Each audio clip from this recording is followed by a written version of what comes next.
At 1:17 a.m. on Thursday, February 1st, 1996, freight train HBALT-1-31 left Barstow Train Yard.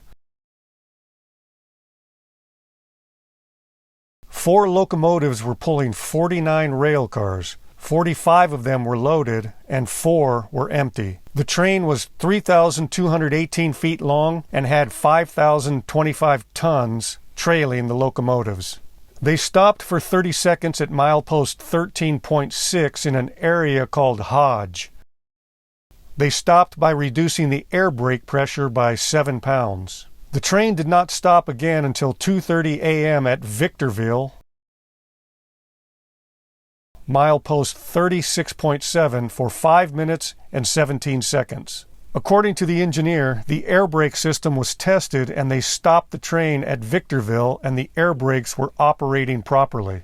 Their next stop was Summit, California at milepost 55.6 at 3:40 a.m. Once again, the brake system worked properly when they stopped at Summit. At 3:50, the train brakes were released, and 1 minute and 42 seconds later, the train's air brake pressure was at 86 pounds per square inch. At 3:56, the throttle went from 0 to 1. The engineer stated that both the dynamic brakes and the air brakes worked as expected up to and including the stop at Summit. As the train began to descend from Summit, the engineer applied the dynamic brakes. Dynamic brakes are the reverse magnetic pull on the locomotive's trucks. Each truck axle is surrounded by giant magnets that get their power from a large generator powered by a diesel engine that lies in the center of the locomotive. The engineer also reduced the air brake pipe pressure approximately 5 to 8 pounds. Brake pipe pressure is used in the braking system that uses air pressure to release the brakes. Every car on a train has powerful springs that are always engaged, putting pressure on the brake pads that press up against the steel wheels. When air pressure is increased in the pipe system, the springs are compressed and this releases the brake pads from the steel wheels. When all air pressure is released, the springs expand and press the brake pads against the steel wheels, causing them to stop rotating. As the train continued descending down the hill, its speed began to increase with both types of brakes being applied. At 18 miles per hour, the train was moving too fast. When it reached 20 to 21 miles per hour, the engineer initiated a full service brake application as an emergency. At that point, the air brake system was reading 81 pounds per square inch. He said he put the train into emergency and the air pressure reading did not reduce to 0 like it should have. At this point, it was a runaway train. When the speed indicator showed 45 miles per hour, he felt the wind coming through the front door of the locomotive because the conductor and the brakeman went to the front of the engine to jump off. The engineer stayed in the locomotive. He reversed the engines, and about 7 seconds later, he felt the locomotive tilting to the right, so he crouched down.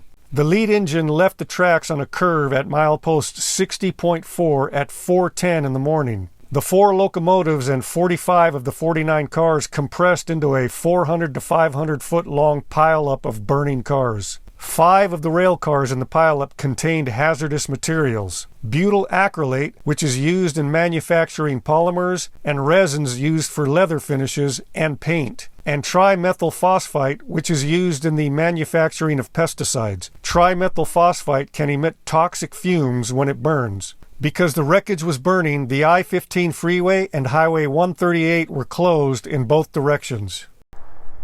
So here I am standing at the location where the train derailed.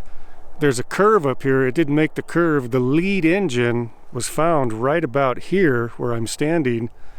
The second engine was next to it over here. The rest of the train bunched up behind it.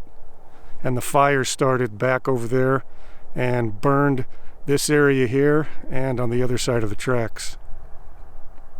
Train would have come from that direction at about 70 miles an hour, flew through the air, down through here, through this sand. Lead engine would have stopped, or did stop, right about there. Second engine was about here, and the rest of it piled up about where I'm standing. Back up through here, and on the other side of the track as well.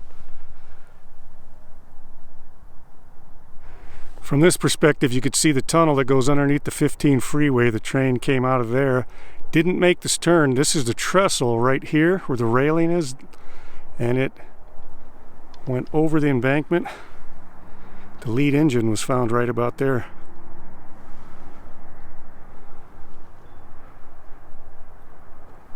"9 days later, the Environmental Protection Agency allowed the railroad contractors onto the crash location.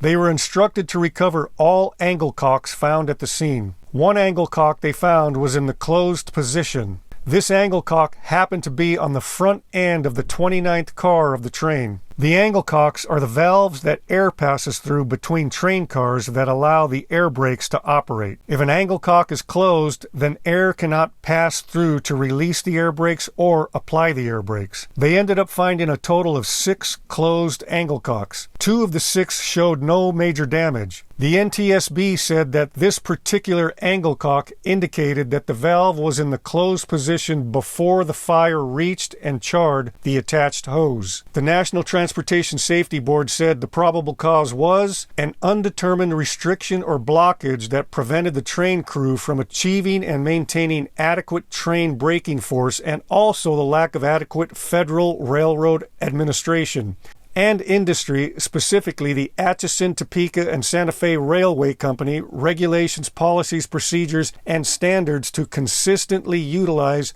two-way end-of-train devices as a redundant braking system to protect trains from catastrophic brake system failure.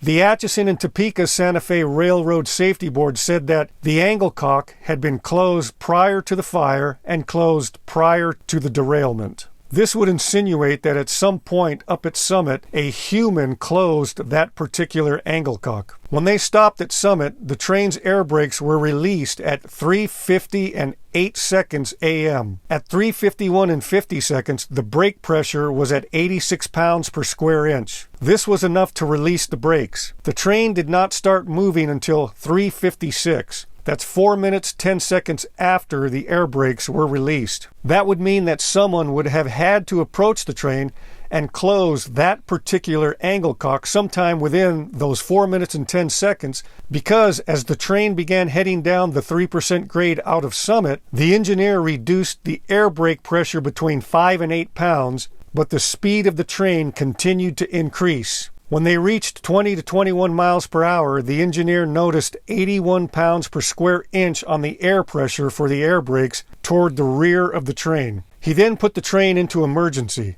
This should have reduced the air pressure to 0 and forced all brakes on the train cars to slam shut, but the pressure did not reduce to 0 and the train continued to increase in speed, according to the engineer. The train reached a speed of 45 miles per hour when the engineer charged the brakes up to 40 pounds per square inch and reapplied the brakes, but nothing happened. He then threw the locomotive engines into reverse, and about 7 seconds later the lead engine began to tilt and the train derailed at milepost 60.4. The railroad concluded that it was the result of someone closing an angle cock after the train stopped up at Summit. As a result, Summit was closed to the public and a tall fence was constructed almost 2 miles long, preventing anyone from entering the area. Floodlights were also installed along the fence line, and security guards were put in the area 24 hours a day, 7 days a week for many years afterwards. They put up this fence on both sides of the track for about 1.5 miles, so nobody could get in there anymore. They also put these lights up here that illuminates this place at night in case somebody is there. Before that, you were able to drive your car down there on either side of the tracks and just sit back and watch trains. They don't allow that to happen in this area anymore. 14 and a half months prior to this crash, on December 14, 1994, on the same line, 1 1/10 mile down the tracks, at milepost 61.5, another runaway Atchison, Topeka, and Santa Fe Railway train crashed into the back of a Union Pacific coal train stopped on the tracks. The National Transportation Safety Board determined for that accident that the probable cause of that collision was insufficient available train braking force for the Santa Fe train due to a restriction or blockage in the train line between the third and fourth articulated cars. Fortunately, nobody was seriously injured in this particular collision, unlike the February 1st, 1996 collision where the conductor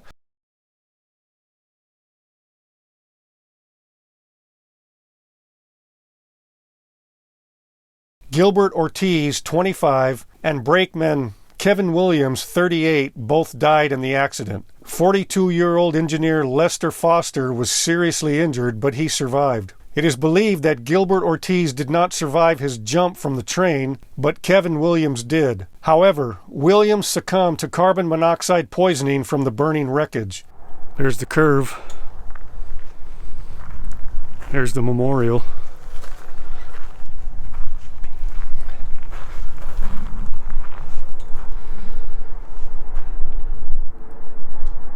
Kevin Williams.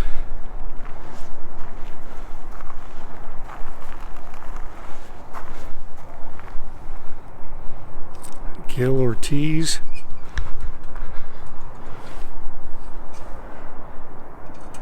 Rudy A. Borrego.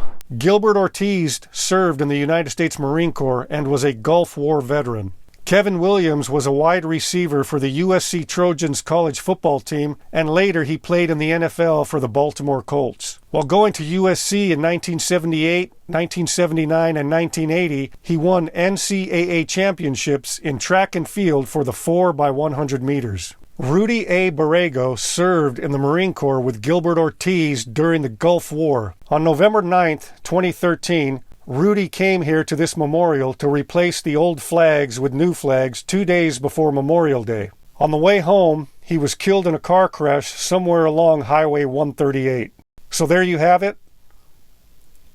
A brief description of the February 1st, 1996 train wreck that occurred near Cajon Pass, right here on the Forrest Haggerty channel.